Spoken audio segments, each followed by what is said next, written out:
حضرت فضیل بن عیاض آپ جانتے ہیں، ان کا واقعہ سنا ہوگا، چوری چکاری میں تھے اور بھی بہت سی حرکتوں میں مبتلا تھے۔ کہا جاتا ہے کہ ایک شب اپنے گھر سے کسی واردات کے لیے نکلے، چھتیں پھلانگ رہے تھے کہ ایک گھر سے کسی اللہ کے بندے یا بندی کے قرآن پڑھنے کی آواز آئی، اور اس نے یہ آیت کریمہ پڑھی، أَلَمْ يَأْنِ لِلَّذِينَ آمَنُوا أَن تَخْشَعَ قُلُوبُهُمْ لِذِكْرِ اللَّهِ وَمَا نَزَلَ مِنَ الْحَقِّ۔ کیا ابھی وقت نہیں آیا کہ ایمان والوں کے دل اللہ کے ذکر کے سامنے اور اللہ کے قرآن کے سامنے جھک جائیں؟ کیا ابھی وقت نہیں آیا؟ اللہ اکبر۔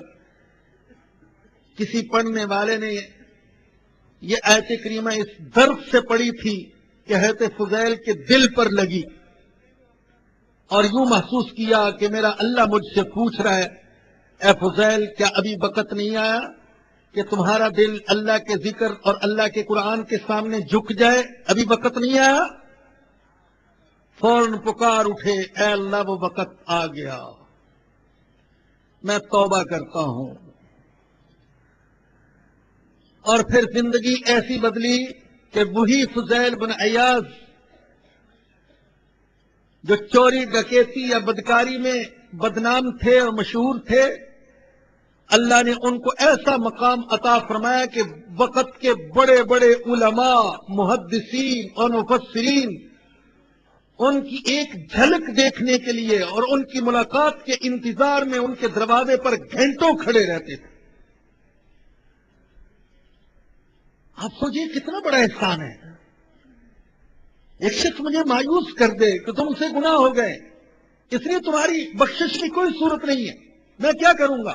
اور گناہ کرتا چلوں گا، بخشش کی تو کوئی صورت ہے نہیں، تو گویا میرے لیے اب صرف گناہوں کا دروازہ ہی ہے، اور گناہ اور گناہ اور گناہ۔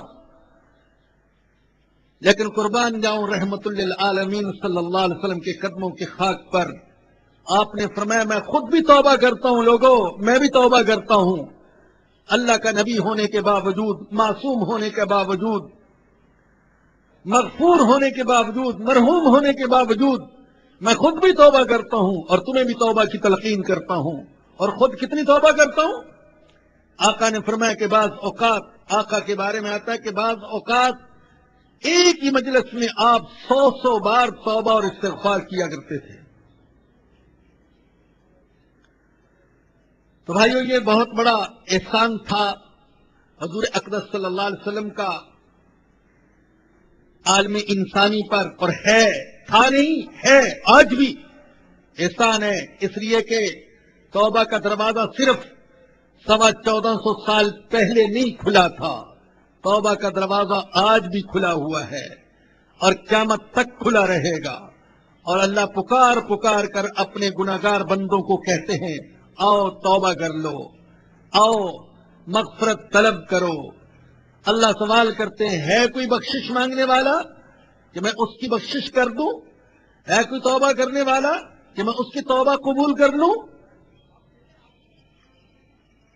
اللہ ہمیں اسی وقت سچی توبہ کی توفیق عطا فرمائے، اس لیے کہ موت کا کوئی پتہ نہیں ہے، نہ مجھے نہ آپ کو کوئی نہیں کہہ سکتا کب موت آئے گی۔